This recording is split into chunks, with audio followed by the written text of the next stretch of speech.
The story begins with a huge axe slashed into a guy, an enemy of our main protagonist, Yeon Hojeong. He was able to behead his enemy and there was an old man behind him, leaving on a rock, asking him if the guy was already dead. "Can't you see his severed head?" Hojeong answered. And the old man then said that he hadn't been able to see anything for a moment now due to being injured for a long.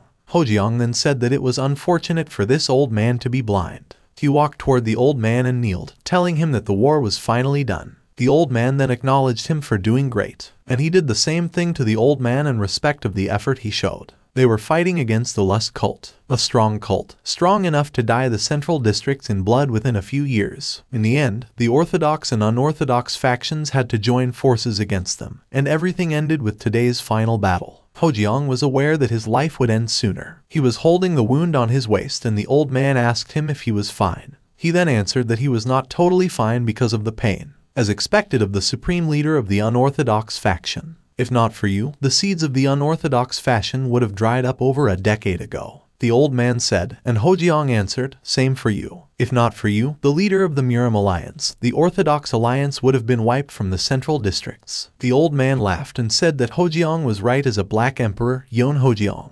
This old man then informed Hojeong that there was something he wanted to ask from him. Hojeong then permitted him to say it. And according to the old man, Hojeong was selected by one of the great families of the Orthodox faction to be their successor, so he wondered what made Hojeong want to become the leader of the Unorthodox faction. Hojeong was silent for a moment since he didn't have any reason either, since that is how things turned out. The old man asked about it as he wanted to gain closure on something he was curious about before he died. Hojeong then asked him how much longer he thought he could hold on, and he answered that it might be less than 8 minutes. Hojeong then decided to stay with him until the end, and the old man then gave thanks for his kindness. He also wished that Hojeong wouldn't resent him. Hojeong was confused as to why, but it turned out that his enemy a while ago, Tang Quan, was charging at him with a needle and pierced it in his chest. Hojeong moaned in pain and he was aware that the needle pierced on his chest was a cow hair needle. He stared at the man who dared to attack him, and he was shocked to see that it was Tang Quan. He cannot believe that this man is still alive after beheaded him earlier. "I won't ask you to understand. Who would stop you if I died?" the old man said. While Hojeong trembles in agony, the old man promises to apologize in the afterlife. Hojeong grits his teeth out of anger knowing that he was betrayed for trusting too much. He was questioning his fate for suffering betrayal even until the end. 26 years prior, the day Hojeong's world, the Green Mountain Yeon Clan, collapsed. His father passed away after fighting off the villain, and even his younger sibling met an early death. His clan was destroyed and he was left alone under the heavens in the central districts without a single being to rely on. In the end, he headed to the Unorthodox faction and climbed the ranks with tooth and nail to become the leader. That is how he desperately fought for his survival. Now, he cannot accept thinking that everything he had done was all for nothing. Even the last moment of his life is filled with pain and betrayal. He died after being pierced, but all of a sudden, he heard a familiar voice saying, "Study thoroughly, duty to the clan, gain enlightenment over 1,000 years, then desire ascension to godhood." Hojeong was confused. He slowly opened his eyes and saw someone in front of him who he believed was the high priest. He was standing while the others were sincerely bowed down on the ground. He thought he was hallucinating or dreaming, but then someone poked him. He was startled and looked at the man who called him. "These are the ancestral rites. What are you doing? Sit down already, father is watching," the young man stated with a nervous reaction. Hojeong's eyes rounded and uttered the guy's name, which is Jipyong. He then hugged Jipyong while Jipyong was puzzled. Jipyong was his little brother and he was shocked that his brother who died 20 years ago is now with him. Jipyong asked him what was wrong, but he never answered. While he was hugging his brother, he heard the voice of his father calling his name. He immediately turned around and confirmed that the man in front was really his father. He unintentionally pushed his brother away, causing Jipyong to fall on the ground. Hojeong then ran toward his father and was about to hug him. But then, his father gripped his wrist and there was an azure flame emerged. His father squeezes his hand, causing him to kneel on the ground and bow down his head. Hojeong didn't dare to speak. His father was mad at him for creating a commotion during the rites. "Are you out of your mind? I will ask for an explanation later. Go to the ancestral home and repent to your ancestors for 3 days," his father said with a serious look. Despite that his father was mad, he still slightly smiled and said yes. He then stood and stared at his hands, wondering if he was really alive. He noticed that all his scars and calluses that he got from fighting had disappeared. Even his wound from the cow hair needle is gone. He was sure that this scenario was his past, the one he had longed for all this time. He has returned to the Green Mountain Yeon Clan. After the rites, he immediately went to their ancestral home as what his father ordered. He entered his room and closed the door. He felt merciless as ever for having a punishment to stay in this home for 3 days. Also, he kept on wondering about the reason why he had returned. He can't just happily accept it, thinking that an unexplainable event like this will become a problem in the future. He grits his teeth in annoyance. He decided to lie down for a moment while saying that he couldn't just get an answer just by thinking about it several times. He was staring at the ceiling and suddenly got up again, questioning his age. But he feels like he was around 18 or 19 years of age. Judging by the weather, he feels like they were in the fall. Going by how old his father and Jipyong look, he concludes that this seems to be about 26 years in the past, which means it was the year when his world collapsed. He smashed the ground upon realizing that his Green Mountain Yeon Clan would be destroyed in less than a year and a half. He immediately moved, telling himself that he didn't have time to lie down and relax now that he already knew what would happen. When he was about to leave, his brother came and got startled. He uttered Jipyong's name and Jipyong then asked him if he was planning to go somewhere. Hojeong was stuttering as he didn't know what to answer. Jipyong then reminded him that he needed to stay here for 3 days. He then answered that he didn't forget about it, and he also asked Jipyong why he was here. Jipyong got something inside his clothes and said that he was aware Hojeong was under punishment. But he was just worried about Hojeong since he'd only be drinking water for 3 days. He brought some rice balls for Hojeong. He was so happy to help his brother while Hojeong was sad knowing that Jipyong would die in a year and a half. Please eat this before father comes out, Jipyong said while checking behind him to make sure that the food he brought wouldn't be confiscated. At this moment, Hojeong recalls something about his father. His father is the clan head who would be perished by the villain's sword along with the rest of the clan. Remembering it made Hojeong mad and he swore to take down the enemy first. He hugged his brother while planning to prepare properly for the coming destruction so he could stop it from happening. He vows to slaughter everyone who betrayed him and executed his clan. After 3 days of staying in the ancestral home, he went to the patriarch's residence and 2 servants who saw him entering them greeted him. He directly went to the patriarch's own room and there were 2 guards blocking the door. They also greeted him and asked what his purpose for coming. He then answered that he just wanted to see his father. The guard then asked one more question if the patriarch sent for him specifically, but he answered no. He then took a step to enter his father's room. The tall guard blocked his way and proclaimed that he was not allowed to enter without permission from the patriarch. "I am in a hurry," he said with annoyance, and according to the fat guard, they are under strict orders not to let anyone in until noon. Hojeong didn't force them at all, but he asked them a favor to send his words to the patriarch. He wants to let the patriarch know that he will learn the true azure silk technique in advance. The thin guard then said understood, but upon realization, he and his companion were dumbfounded. "Did you say the true azure silk technique just now?" the thin guard asked, and Hojeong said yes and walked away while telling the guards to tell the patriarch that he would leave. While leaving the patriarch's residence, he was full of determination to learn the technique. The 2 guards were still shocked knowing that the technique Hojeong mentioned is one of the 5 great martial arts of the Yeon Clan. Since Hojeong was planning to learn the azure skill technique, the guards then concluded that he already succeeded with the flying swallow method, which is the previous stage. They cannot believe it from a young man like Hojeong. Jipyong was outside, waving to Hojeong, and the guards believed that it was possible for Jipyong rather than Hojeong. In the past, Hojeong hated Jipyong. That was because Jipyong's talent was unprecedented. So much so that the patriarch occasionally talked about Jipyong alone. So, Hojeong treated his younger brother as if he didn't exist. Even if it's a punishment, starving someone is way too harsh. How can someone last in a fight when the only thing they consumed prior was water? Jipyong said to Hojeong. He was worried for Hojeong for not having a proper meal because of the punishment. He asked Hojeong if he was not hungry. He even offered to bring him some food, but Hojeong was just staring at him. Even if he heard Jipyong said that he found an inn that he might like, which was a place called the Old Sunny Kitchen. But still Hojeong ignored it. He uttered Jipyong's name and looked straight at him. Jipyong gulped as he felt nervous that his brother might get annoyed at him. But then, it turned out that Hojeong was just guilty and apologizes to Jipyong for how he treated his younger brother. Jipyong was surprised and remained silent. Hojeong then admitted that he was an unfit bastard because he couldn't support Jipyong's growth. He also claimed that he was petty and behaved childishly due to his pointless pride. "I'm sorry, it won't happen again," he said sincerely. Jipyong was about to say something, but then Hojeong continuously apologized to him, knowing that he caused so much trouble to his brother. And even if Jipyong didn't forgive him, he was hoping that Jipyong will at least be willing to bury the hatchet. Jipyong then recalls the treatment of Hojeong towards him for the past few days, and with that, he was sure that his brother changed right now for not hating him anymore. He was so happy and even cried in happiness. Hojeong at the same time smiled as he felt relieved now that he already asked for an apology from his brother. He was tapping his brother's back while laughing,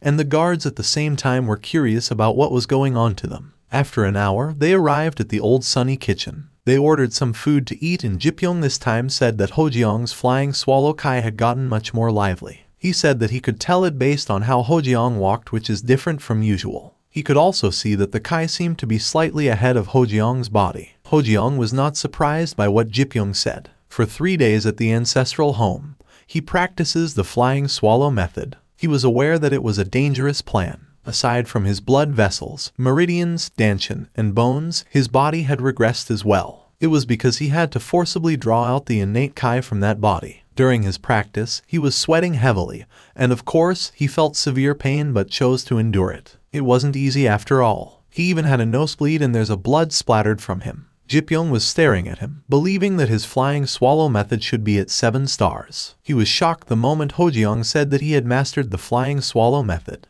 Jipyong stood and he was very happy with the achievement of Hojeong. He congratulated Hojeong. Hojeong at the same time was thinking about his gait that has changed slightly because of the change in his innate kai. Even so, he cannot believe that Jipyong would notice that extremely subtle change with only his eyes. And by that, he was impressed with Jipyong for having incredible senses. Jipyong looked in the other direction as he saw a familiar kai which he believed was owned by his friend. Hojeong was aware that his brother Jipyong had 2 companions and one of them was at a considerable stage. Jipyong then rushed to his friend while telling Hojeong that he would greet his friend for a moment. Since he wasn't looking at his way, he unfortunately bumped into someone. It was a lady, and the lady was looking at him with annoyance. Luckily, the lady didn't dare to scold him but instead continued to walk while Jipyong apologized to her, and he felt so down for bumping into the lady. "What do you think, young lady of the Yeon Clan? Isn't the scenery incredible?" Yoonghak said, the man who was together with the lady. And Jipyong at the same time was already together with his friend. "Not particularly," the lady said. "She's Namgung Sanghwa, the young lady of Yeon Clan."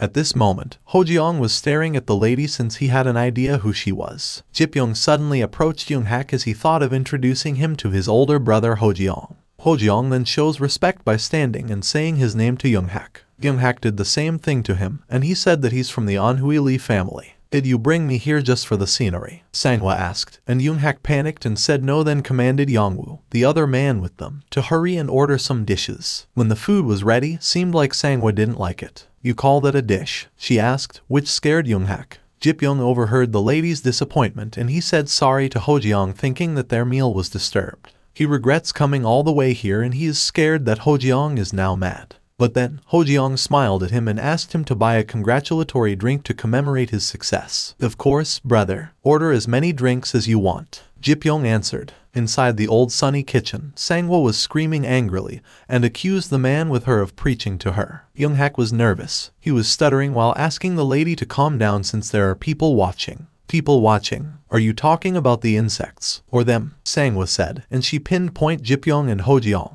Jipyong was so mad at the lady for insulting them. Yoonghak then told Sanghwa to refrain from speaking since both men she insulted were the children from the prestigious Green Mountain Yeon Clan, who are part of the 7 great clans as the lady. But then, Sanghwa said that their clan never acknowledged the scrappy Yeon Clan as one of the 7 great clans. "Go, try whispering. All I have to do is rip out that trap of yours," she added, which annoys Hojeong but never dares to argue with the lady. But then, Jipyong stood, which flinched him. Jipyong was heading to Sanghwa and Hojeong was afraid that his little brother would fight the lady, so he called him to stop what he was planning to do. But then, Jipyong didn't listen to him. Jipyong screamed at the lady, telling her that he was going too far. Sanghwa was shocked to see the confidence of Jipyong to reprimand her. Such abusive language and excessive insults, are those the customs of the Yeon Clan? Jipyong said. Sanghwa was silent for a moment, but then she suddenly smiled and laughed so loud while saying that Jipyong thinks he's someone special just because people praise them as one of the 7 great clans. She even held her painful stomach for laughing so much. Jipyong then told her that she had not been educated well enough. This time, Sanghwa gets mad and smashes the table near her. The table broke in half and she smiled once again while saying that it seemed she needed to cut Jipyong open and check his guts. At this moment, Hojeong stood and called Jipyong, telling him not to waste his time again next time if he saw people like Manhwa. For him, people like Manhwa won't be too late to fox after beating them up.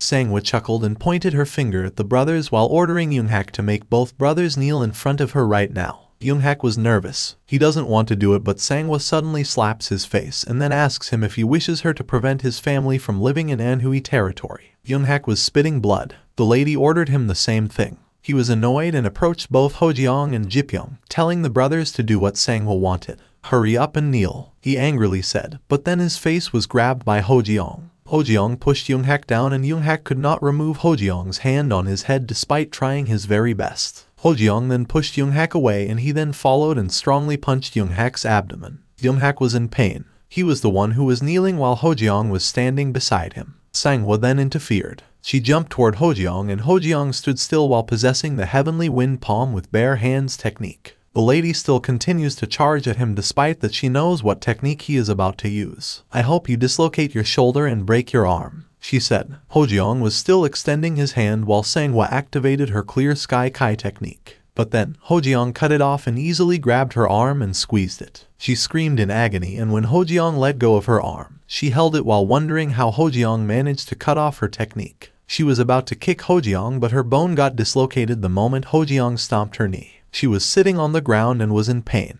She screamed once again, but this time, her scream was very loud. She then moved away from Hojeong while moaning in pain, and she was now afraid that Hojeong would end her life. Whether Hojeong was pushed or stabbed, the severity of the injury didn't matter. As long as he was harmed, he would rush to attack and rip them apart. That was the Black Emperor's precept. He walks toward the lady while the lady is asking him not to come near. Manhwa was so mad at him. She was already crying in pain and she told Hojeong that his clan won't remain safe. "Just you wait. I will make sure that the whole Green Mountain Yeon Clan will be eradicated," she stated confidently, which angered Hojeong so much. He leveled himself to Manhwa and asked her how she could do it. The lady was confused, and Hojeong then asked her how she would eradicate him and his clan. He was full of anger, which was also noticed by his brother Jipyong. Manhwa still didn't apologize. She said that she was part of the Namgung clan that Hojeong beat up, so she would surely revenge. Hojeong then stood and destroyed the chair beside him. He then grabbed a stick from the broken chair and said, "Well then, this is all the more reason for me to kill and bury you. That way, the Namgung clan won't know, right?" This time, Manhwa was screaming for help, hoping that someone would save her. But then, Hojeong smiled at her and hit her once again without any hesitation. For the third time, Manhwa screamed in pain caused by Hojeong. The next day, Hojeong and Jipyong went to their father's residence since they were called by the patriarch. Their father ordered Hojeong to explain himself, and Hojeong then told his father that he and Manhwa fought over a mutual conflict. But then, it wasn't the explanation he was looking for. While talking, Jipyong was just listening to his father and brother, and he was afraid that his brother would be punished again. According to their father, he received a report that the Lee clan's son's face was ruined and the Namgung clan's daughter's arm and leg were broken, and everything was caused by Hojeong. He also heard that Manhwa's external and internal injuries were particularly severe, and would take at least half a year for her to recover. Hojeong then explains to his father that both clearly displayed killing intent while demanding them to grovel. His father then told him that he could have left the area. "Are you saying you didn't know how much of a problem it would be if the children of two clans fought enough to spill blood?" His father flinched the moment he heard Hojeong question him if their clan was really one of the 7 great clans. His father then asked him what he meant to say, and Hojeong then said that Manhwa didn't seem to acknowledge them as one of the 7 great clans. His father is silent for a moment, and after getting an answer, Hojeong then gets out of the room. When he was outside the room of his father, he realized that acting so brutally isn't the orthodox way, even if that was the situation and he did nothing wrong. He knew that the orthodox way was the way of the Yeon clan and the will of his father. He then sighed and concluded that he might have gotten used to the ways of the unorthodox faction, since he did live as the Black Emperor for about 30 years after all. He also remembered that he was planning to practice the true azure silk technique, and he concluded his father would tell him what to do if he would ask it now. At the same time, on the Namgung clan's property, Manhwa was lying while being treated. Her father, Namgung-in, the patriarch of their clan, was with her. Namgung-in asked their family doctor about the condition of his daughter, and according to the doctor, Manhwa was less severe than they expected, but the problem was the wound on her heart. The doctor observed that Sangwa received a great shock from something causing her body to recover within half a year. But then, there's nothing he can do about the shock on Sangwa's mind. Sangwa's father felt sad. He just stares at his daughter without saying anything while the doctor decides to leave. At the same time, Yeon, Namdong's second son, came. He asked about his sister's condition and Namdong said that Sangwa was injured quite severely even though he just sent her out so she could learn and experience the world. Yeon believes that his sister Sangwa must also have learned something from the incident. However, though Hojeong might have helped Sangwa realize the preciousness of life, for him, there's no need for them to forgive a thug who dared to almost kill his sister. Namdong then informed Yeon that the man responsible was from Yeon Clan. Yeon knew that Yeon Clan was a clan with only 50 years of history, and he didn't like how that clan touched their Namdong clan. "Are you thinking of holding back and leaving them be, father?" he asked, and his father then answered, of course, since he cannot just intend to wrestle with a force of that size just because one child was injured.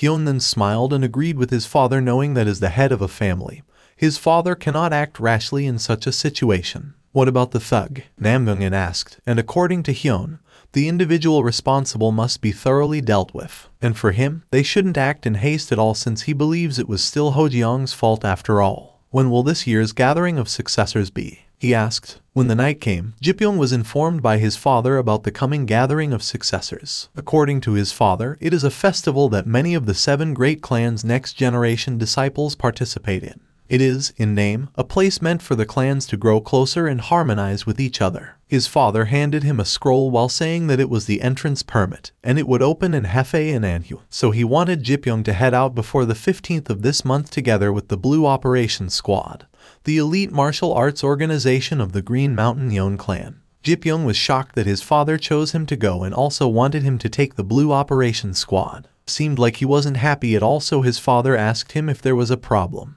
It turned out that it was better for him if it would be Hojeong to go instead of him in this kind of festival. His father was speechless. He turned around and said that Hojeong was dangerous. Jipyong was confused as to why, and as per his father, Hojeong had changed recently. It's as if he's a completely different person. During this time, Hojeong was practicing in the forest despite that it was too dark. He was very serious about learning the technique to prepare himself for the coming disaster. After practicing, he dropped his weapon and stared at his wounded hands, realizing that his limit wasn't enough. Back then, he used an axe in his battle, but now, even wielding the 20 June iron rod is hard for him. He was wondering how long it would take for him to regain his strength at this rate as he wanted to become stronger again as soon as possible to save his clan. He picked up his weapon and was about to start again, but someone came and asked him if he was still trained. It was his father. He asked his father why he came all the way to this forest, and his father then said that he just noticed him practicing even at night. He then told his father that he wanted to properly learn the spear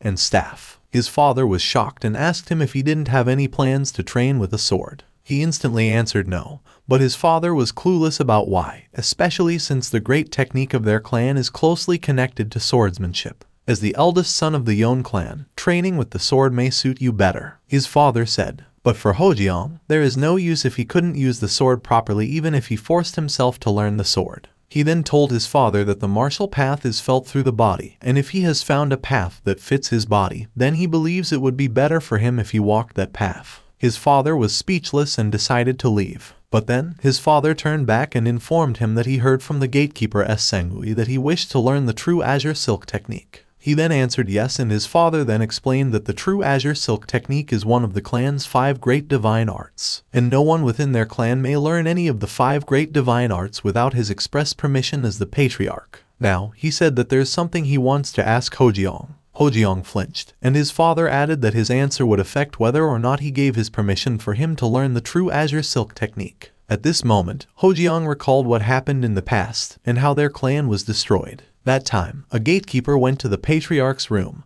and reported that they could not defend anymore. At that time, Hojeong and Jipyong were with their father, and their father gave them knowledge about the entirety of the 5 great divine arts. Since they were outnumbered by the enemies, Jipyong confidently volunteered to fight. Their father handed something to Hojeong, telling him to take it as it was the original manual of the 5 great divine arts. His father then walked away together with Jipyong. His father didn't say any more words and just activated his strength while commanding him to hurry and leave. His father was covered with a different aura and proclaimed that the entire Iron Wall squad would drive out those villains and defend the Yeon Clan. After his father left, he checked the book and saw 3 pieces of it. Now, going back to the present time, his father asked him if he knew the forms of the true azure silk technique. Since he told the gatekeeper Sangui ahead of time that he would memorize the true azure silk technique, so his father expected him that he already knew it. He then said that it is not just the true azure silk technique. His father was confused and asked him what he meant to say.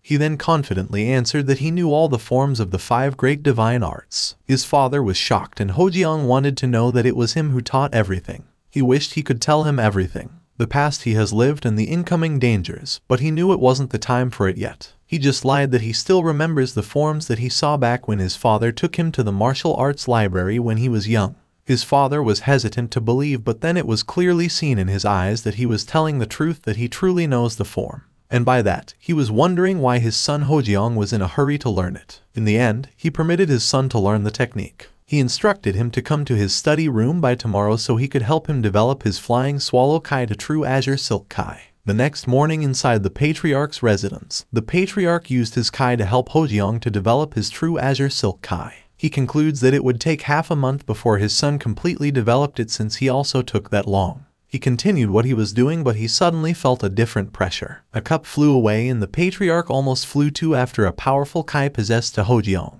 Hojeong grits his teeth out of pain. His eyes were dazzling, and the residence of the patriarch shines. The patriarch felt a strong blow of wind, and his eyes rounded the moment he saw Hojeong instantly develop his true azure silk kai, despite that it hadn't even been an hour since he started the exercises. Hojeong blows and opens his eyes. The night came and their exercise was finally finished. His father was still in shock at the fast speed of his development. It was a meaningful time as I was able to feel father's kai, Hojeong said, and his father didn't talk for a moment since he was speechless. After a few seconds, his father told him that he had worked hard. His father also informed him that there will soon be a gathering of successors and he wishes to send Jipyeong instead of Hojeong to that gathering.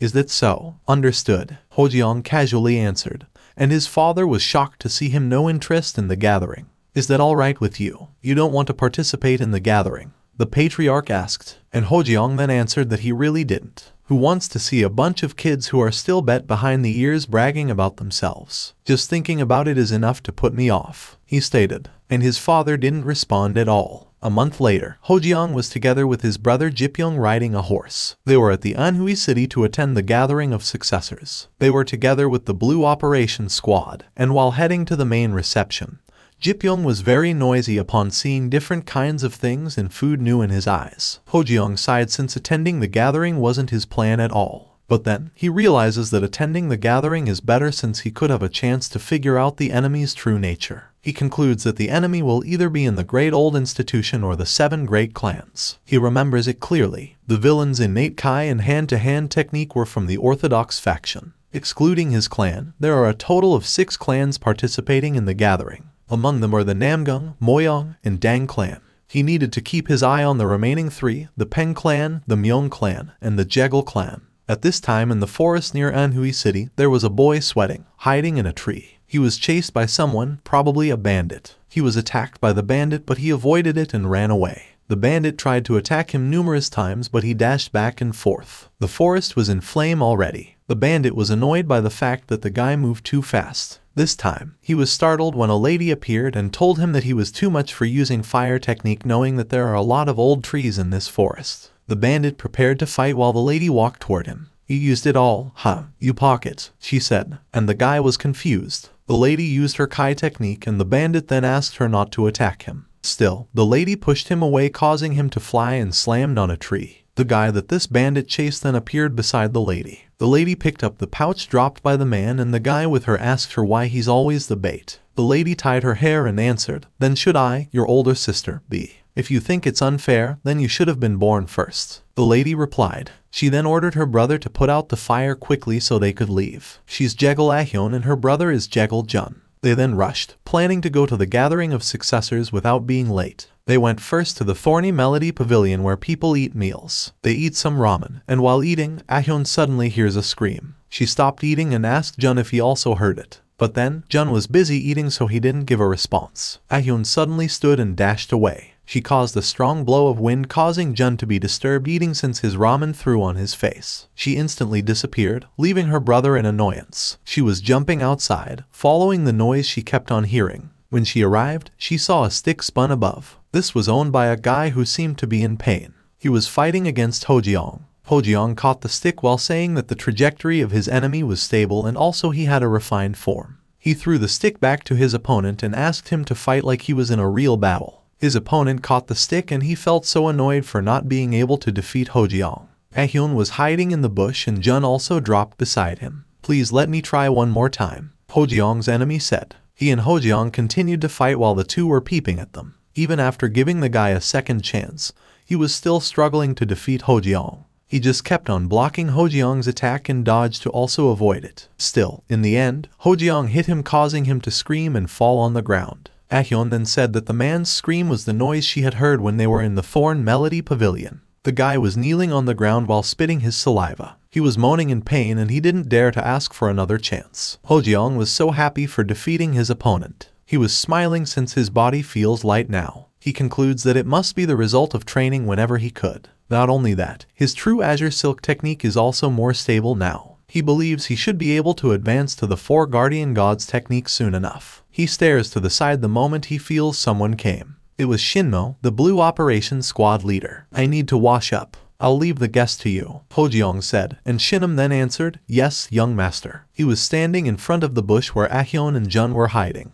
He felt their presence, so he told them that he could wait all day long until the two volunteered themselves. The bush then moves the moment Ahyun shows herself. She was calm while his brother panicked. She bowed her head down and introduced her name. She then apologized and reasoned out that she only came since she kept on hearing a scream, but then unintentionally ended up absorbed in watching. She then grabbed her brother and asked him to apologize and show respect. At this moment, Hojeong saw them and instantly knew them. He faintly noticed their Kai, but then he felt something. "It's his fault for running here. I'll make sure to scold him," Ahyun said while pointing her finger at her brother. Jun was puzzled and chased his sister when Ahyun ran away first. Hojeong was still staring at them, knowing that the nature and utilization of the two's Kai is different from the perpetrator. But then, he can't just jump to the conclusion until he sees their martial arts, thinking that even a monk can become a murderer in the Murim world. When he looked away, Ahyun stared at him and she felt that it was unfair knowing that Hojeong was also peeping them. When the night came, a sudden explosion happened inside the pavilion.